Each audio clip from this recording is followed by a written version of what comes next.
15 जून 2025 रोजी श्री राजस्थान श्वेतांबर मूर्तिपूजक जैन संघ ठाणे यांच्या वतीने तसेच समस्त जैन समाज, भारतीय जनता पार्टी ठाणे शहर, जिल्हा व भाजप जैन प्रकोष्ठ ठाणे महाराष्ट्र यांच्या सहकार्याने अहमदाबाद येथील भीषण विमान अपघातात मृत्युमुखी पडलेल्या व्यक्तींना सामूहिक श्रद्धांजली अर्पण करण्यात आली। ही श्रद्धांजली सभा ठाण्यातील टेंभी नाका येथील जैन मंदिरात आयोजित करण्यात आली होती। सकाळी 8:30 वाजता झालेल्या या कार्यक्रमात अनेक मान्यवर, पदाधिकारी व नागरिकांनी उपस्थिती दर्शवली। यावेळी भाजपचे माजी ठाणे शहर जिल्हा अध्यक्ष संजयजी वाघुले यांची विशेष उपस्थिती होती। गुरु भगवंतांनी स्वतः येऊन नवकार मंत्र करत मृतात्मांना श्रद्धांजली अर्पण केली। यावेळी अनेक श्रावक आणि श्रावकांची उपस्थिती होती। अपघातात मृत झालेल्या व्यक्तींच्या आत्म्यास शांती लाभावी अशी सामूहिक प्रार्थना करण्यात आली। या कार्यक्रमाचे आयोजन दिलीप शाह, परेश शाह, विकास अच्छा, वसंत जैन आणि ट्रस्ट मंडळ तसेच संपूर्ण जैन प्रकोष्ठ टीमने केले होते। गुजरातमध्ये जो विमान अपघात झाला आणि त्याच्यामध्ये असंख्य नागरिक जे मृत्युमुखी पडले, अरे नाही, त्यांना श्रद्धांजली वाहण्यासाठी या ठिकाणी ठाणे शहरामध्ये सर्व जैन प्रकोष्ठच्या संस्था, भारतीय जनता पार्टी यांच्या माध्यमातून जे मृत्युमुखी पडलेले भारतीय नागरिक होते, ते कामानिमित्त पुढे बाहेर स्वतः वैयक्तिक कामानिमित्त बाहेर जात होते आणि अचानक दुर्घटना घडली। त्याच्यामध्ये ते मृत्युमुखी पडले, त्यांना या ठिकाणी भावपूर्ण श्रद्धांजली वाहण्यासाठी सर्व या ठिकाणी जैन बांधव आणि ठाणे शहरातील नागरिक या ठिकाणी उपस्थित आहेत। त्यांना सर्व नागरिकांना या ठिकाणी भावपूर्ण श्रद्धांजली वाहतो। 275च्या आसपास लोक वारलेले आहेत आणि ही दुःखद घडी आहे, संकटाची घडी आहे। या संकटाच्या घडीमध्ये आम्ही त्यांच्या परिवाराच्या बरोबर का त्यांना या दुःखातून बाहेर काढायचे आहेत, त्यांना समाधान भेटलं पाहिजे का आमचे जे वारले आहेत ती कुठेतरी देवाची इच्छा होती, त्याच्याशिवाय कोणीही जाऊ शकत नाही। एक क्षण जो होता, 1 मिनिट जे होते ते एकदम महत्वाचे होते। 1 मिनिटा अगोदर ती 285 लोक जिवंत होती, 275 लोक जिवंत होती, पण 1 मिनिटानंतर ते 275 लोक या जगामध्ये नव्हते। असे संकट सारखे सारखे येत राहत आहेत। मध्ये त्या बोटीमध्ये 40 लोक मेले, मध्ये त्या IPLच्या क्रिकेटच्या मैदानात बाहेर आल्यानंतर भगदड झाली, त्याच्यामध्ये भरपूर लोक मेले। इतर कुठे काहीतरी होत राहतोय, तर कुठेतरी पहिले जे आपले होते, जुने लोक होते, आपले वडिलांचे जे पूर्वज होते, ते कुठेतरी होम हवन असे क्रिया करायचे आणि त्याच्यातनं जे संकट यायचे ते निघून जायचे।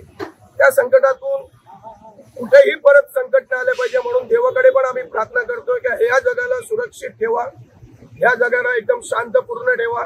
कुठेही वादविवाद, भांडण, तंटा, हे सर्व युद्धाची जी प्रगती चालू आहे ती कुठेतरी थांबली पाहिजे। कारण की जेव्हा एक घरातल्या व्यक्ती वारतो ना, तेव्हा आता बिल्डिंगची लोक पण सुद्धा दुःखी होतात, समाजाची लोक दुःखी होतात, एरियाची लोक दुःखी होतात। आमचे तर 275 लोक या विश्वामध्ये वारले। पुरा विश्वामध्ये संकटाचा काल आहे, खराब परिस्थिती चालू आहे। त्या परिस्थितीमध्ये आम्हाला बाहेर निघायचं असेल तर आम्हाला देवाचे जप, क्रिया, तप आणि मन शुद्ध आणि मन पवित्र ठेवायचं आहे। एवढं सर्व बोलून या सर्व 275 लोकांना आम्ही श्रद्धांजली अर्पित करीत आहोत। भगवान त्यांना देव त्यांना सुखरूप पुढचा जन्म द्यावा, माणसाचा जन्म द्यावा। आणि एवढं बोलून मी आपले 2 शब्द थांबवतो आहे। जय जिनेंद्र, जय महावीर। अहमदाबाद ते लंडन जाणारा प्लेन जे ग्रस्त झाला आहे, त्याच्यात बरेच लोक 275च्या आसपास लोक वारले गेले आहेत। त्यांच्यासाठी दुसरा तर आम्ही काय करू शकतो, पण आम्ही जगाजगावर त्यांची आत्म्याला शांती मिळूया, त्यांच्या परिवाराला सहन करायची दुःख शक्ती द्यावा असं म्हणून आम्ही हे एक तप आणि जप करतोय। आज भारतीय जनता पार्टी, भारतीय जैन प्रकोष्ठ आणि समस्त जैन संघ हे श्रद्धांजली आयोजन केलेले आहे। त्यात सामूहिक एवढा मोठा जे झालाय म्हणून आपण सामूहिक पुण्य करा, सामूहिक तप जप करा, तर नक्की आपण कुठे ना कुठे वाचू शकतो। आणि हे आपला यांच्या जे झालेल्या घटना त्याच्यात खूप मोठं दुःख आहे, खूप मोठा. पण आपण काय दिलासा देऊ शकणार. तर आम्ही आता मुनीश्वर स्वामी दादाच्या समोर आहे. श्रद्धांजली गुरु महाराज आमचे आलेले आहेत आणि त्यांना पण आम्हाला तप जप आणि पुण्य करा, धर्म करा, सामूहिक जाप करा, सामूहिक प्रार्थना करा आणि एक मोठा कार्य करा. तर हे सगळं लोकांना आत्माला शांती मिळूया, परिवाराला सहनशक्ती करायची शक्ती मिळूया आणि लवकरात लवकर मोक्ष गती मिळूया असा भारतीय जनता पार्टी, भारतीय जनता जैन प्रकोष्ठ आणि समस्त जैन संघ, महासंघ, समस्त जैन समाज वतीने श्रद्धांजलि अर्पण. ओम शांति, ओम शांति. पूरे भारत की तरफ से हमारे भारतीय नागरिकों को जो एरोप्लेन क्रैश में हादसा हुआ है उसके लिए हम प्रार्थना व्यक्त करते हैं, उनको भावपूर्ण श्रद्धांजलि देते हैं और उनके परिवार को ऐसी विकट घड़ी में सहन करने की परमात्मा शक्ति दे. ओम शांति, ओम शांति, ओम शांति. जय जिनेन्द्र. जय जिनेन्द्र सर.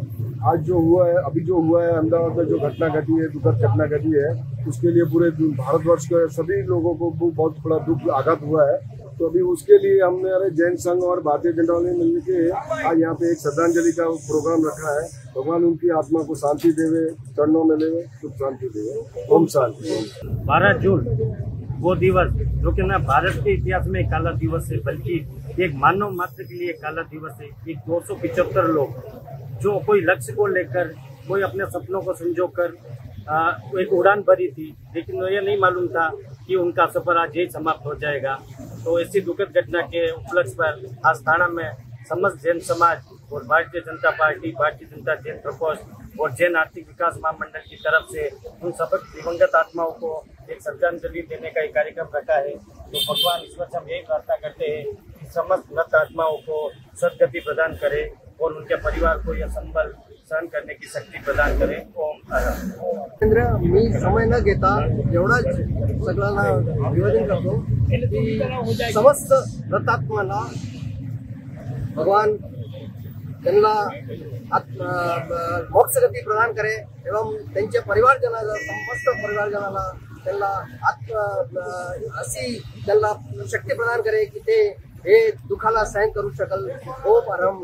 एवढाच. अहमदाबाद मध्ये जी विमान दुर्घटना झाली, ज्यामध्ये जे प्रवासी निष्पाप बळी गेले, त्यांना भावपूर्ण श्रद्धांजली, त्याचबरोबर त्यांच्या कुटुंबियांना, त्यांच्या परिवारांना ईश्वर शक्ती देऊ ही ईश्वराकडे आपली नम्र विनंती. आम्ही प्रार्थना करतो ईश्वराला की त्यांच्या कुटुंबियांना व त्यांच्या परिवारांना शक्ती देऊ आणि त्यांच्या बरोबर आपण सहभागी आहोत त्या दुःखामध्ये. हे नम्र श्रद्धांजलि देतो. आत्मा को भावपूर्ण तहे दिल से हार्दिक श्रद्धांजलि. जितने भी लोग इस विमान क्रैश में जो डेवलप हुए हैं, प्रभु मिलन हुए हैं, उनको हम सभी मिलकर यहाँ पर जैन मंदिर के बाहर श्रद्धांजलि अर्पण करते हैं. उनकी आत्मा को भगवान महावीर स्वामी उनकी आत्मा को शांति प्रदान करे, यही शुभ भावना है.